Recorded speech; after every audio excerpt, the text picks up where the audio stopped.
Magandang umaga po sa inyong lahat. Tayo po ay nasa 14th Sunday in Ordinary Time. No? At sa Ebanghelyo, naalala ko tuloy, our place where we hailed from or where we grew up has sentimental value. No? Ako po ay tubong taga Santa Ana, Manila. No? At 28 years akong naging pare, no? Na iwan ko yung aking place of Nazareth, no? Dahil 11 years of seminary formation. Pero after 28 years, no, I opted for early retirement.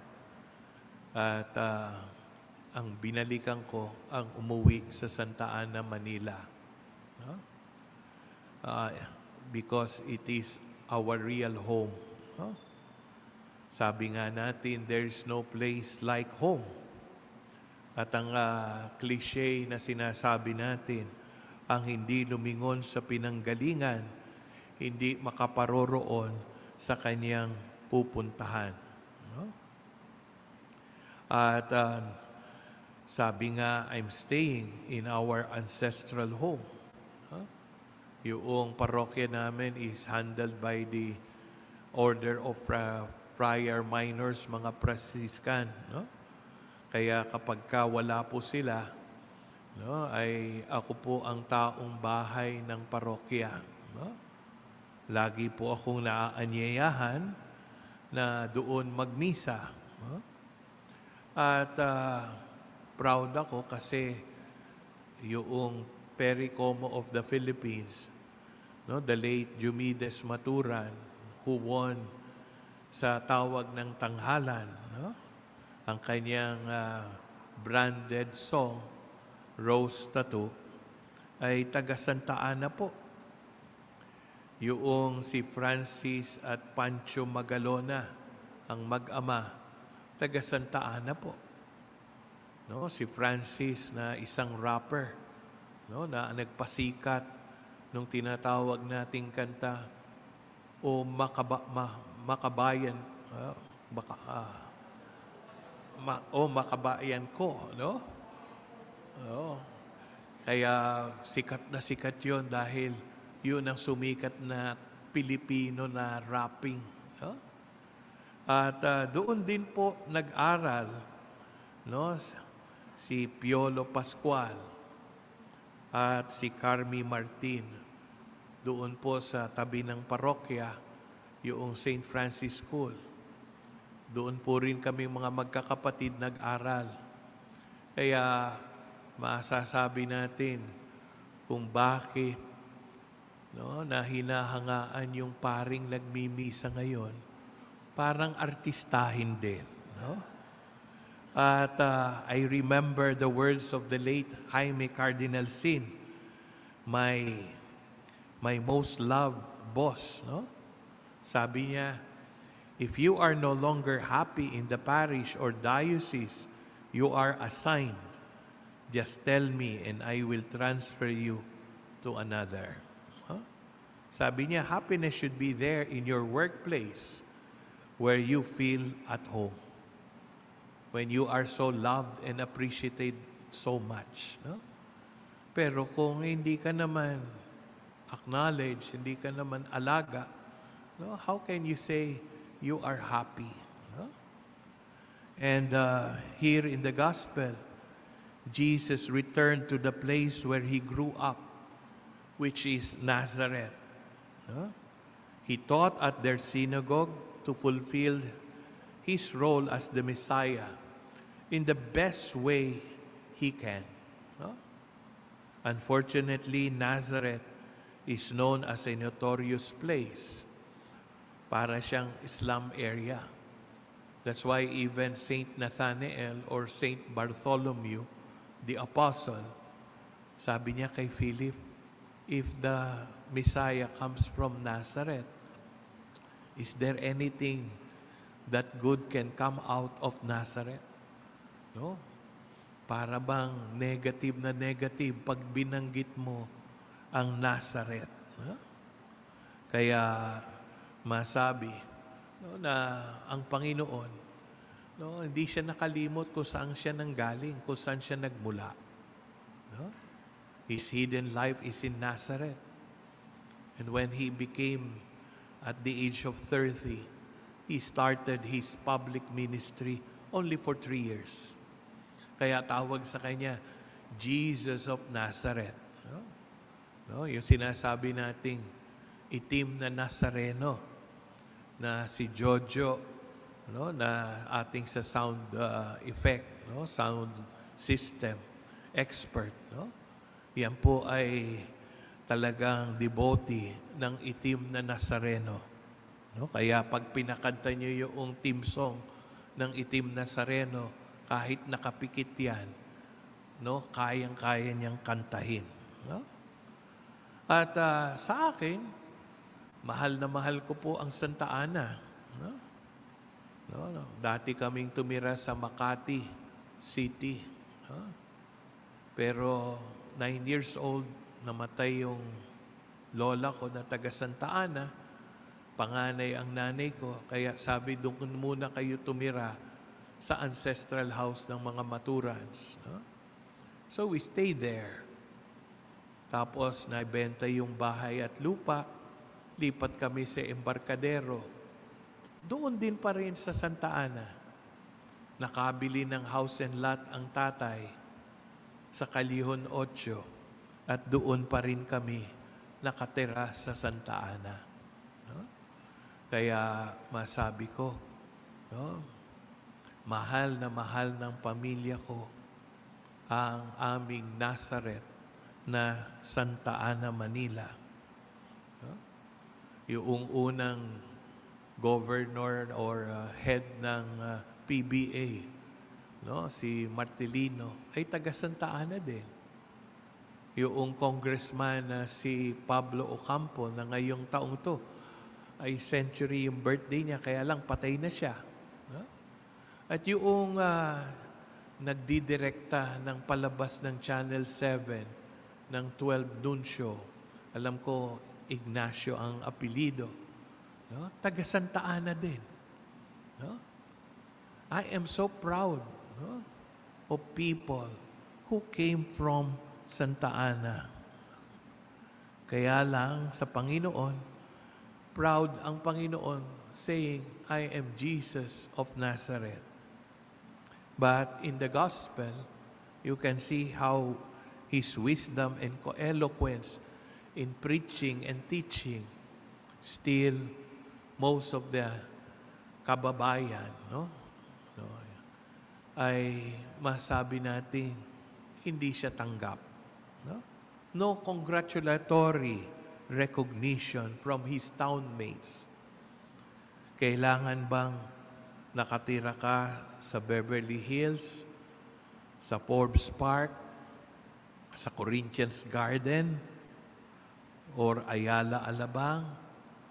O kailangan bang meron kang North Vertis na kondo? Malapit sa Soler, malapit sa 5-star hotel na Seda?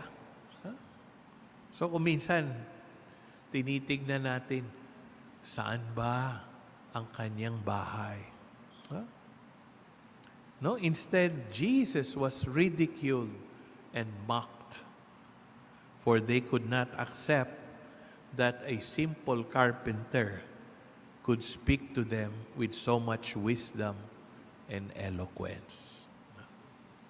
Kaya pag nasasabi ko, no, na kanina bago magmisa, no, tanong ko sa mga kasamahan ko dito sa St. Peter Community, kailan ba magko-commentator si Ate Sally at saka si Gigi? No, makita nyo, si Brother Ernie, no, si Tita Del, si Tita Guy, no, nagiging commentator. No, masabi natin, lahat pwede. In the eyes of God, we are all equal. No? And there should be no social discrimination. No, the Nazareans looked down on Jesus instead of acknowledging him and to put their trust on him. Is it because he did not study in school of the scribes and the Pharisees? No, that's why Jesus is discredited. Kailangan bang graduate ng Harvard University, UP, Ateneo, De La Salle, Saints Co, Assumption, Miriam? No? Let us not judge a book by its cover. No? No, sabi nga nung kapatid ko, nung siya ini-interview para maging manager o maging officer, sabi niya kay Mr. Undyong ko, Sir, nag-aral po ako ng college diyan po sa PUP sa Santa Mesa. Hindi po ako Lasal, hindi po ako UP, hindi po ako Ateneo. Sagot sa kanya ni Mr. Undyong ko, Hoy, wag mong maliitin. Graduate din ako sa PUP. Huh? Kaya makita natin no, na God looks at the heart. No? Committed ka ba? Dedicated ka ba? No? No? Nag-usap kami ni Brother Ernie. Bawat member ba ng St. Peter, yung sinumpaan nila, they took oath na gagawin nila ang lahat ng promises. Araw-araw magdarasal ng rosaryo. Magbabasa ng Bible kahit 15 minutes. No? Yun po ang tinitignan ng Diyos. Ano ba ang laman ng puso natin? No, para bang sa Gilas, Pilipinas, laban, puso. No? Tayo ba'y may puso? No, kaya mabisa niisip natin, we should not be judgmental. No? Sometimes people exercise crab mentality. Inihila ka pababa kasi sa inggit. No? We want to pull down persons who gain a certain degree of success. No? This is because of jealousy. Some would not want that others are greater than them. No? Kuminsan, nakakalungkot, no? Kamag-anak mo, no? Pagkaharap ka, puring-puri sa iyo. Pero pagtalikod mo, sinasabi kung anong masasama tungkol sa iyo. No? Maririnig mo na lang sa ibang tao, siniraan ka. No? Kaya sabi ng Panginoon, no? Wala pong nepotism. Kamag-anak ko, pamilya ko, mahal ko. When a gospel passage said, no? Here is your mother, your brothers, your sisters. Sagot ng Panginoon, ang nanay ko, ang mga kapatid ko, ay yung gumagawa ng kalooban ng Diyos. No? No, mahal natin. Blood is thicker than water. Pero we elevate our love, no, to a more high community, no? Spiritual community, faithful community. No? Yan po ang maganda. No? Na-avoid natin ang sense of nepotism. Yung bang padrino, yung bang kamag-anak incorporated, yung political dynasty. No? Sa 111 million Filipinos, no? Saan ka naman nakakita? Mag-ina, nasa Senado. Magkapatid, nasa Senado. No? No? Kung minsan iisip natin, konti lang ba ang matalino at may kakayahan? Kaya nakakalungkot. No? Kaya sabi ko, if you are given a chance to be a commentator, a lector, say yes. No? No? Let us spread good people in the world. No, sabi nga ng isang tao, why evil persists because good men do not do something. Kaya maganda, no? Tayo for the greater glory of God. No? No, subukan ko po kung yan po ang bukasyon sa akin. I will give my best. No? Pero meron ang kanta, no? Na am I good enough? No? You have given your best, but still you are enough. No? Kaya sa Panginoon, you give your best, your names are written in heaven. No? There is the need for the kababayans of Jesus continued growth and improvement by not having generalization and biases. No? Huwag po tayong mainggit. No? Maganda po, better be happy for those who achieve success. No? Naalala ko nung si Ryan, no? Nagmamasteral, tapos umiikot sa region, no? Sa St. Peter Company. No? Na-assign pa yan sa Subic. Nagpa-bless pa sa akin yan sa chapels ng St. Peter sa Zambales, sa Olongapo, at saka sa Pampanga. No? Nung malaman ko na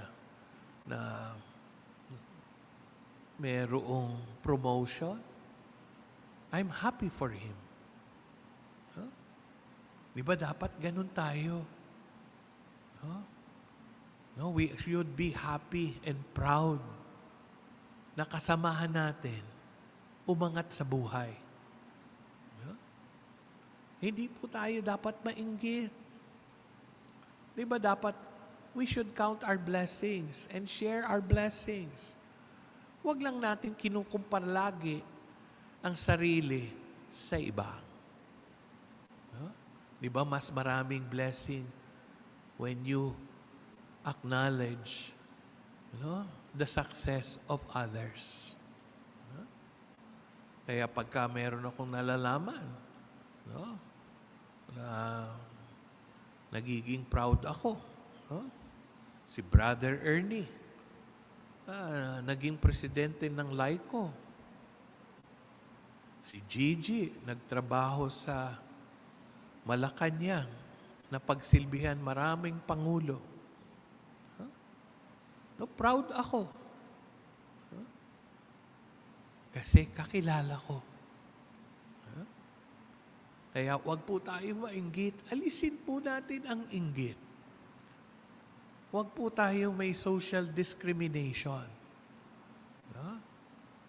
Let us be like God, who looks at the heart of man. Amen.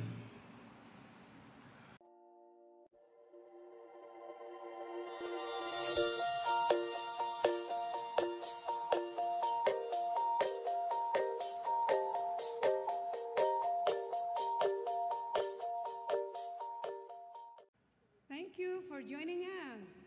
View our past broadcast on the St. Peter Community YouTube channel and St. Peter Community Facebook page.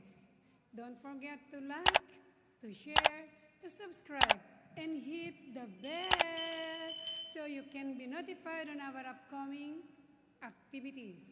Maraming salamat po at laging tandaan, unahin natin lagi ang Diyos.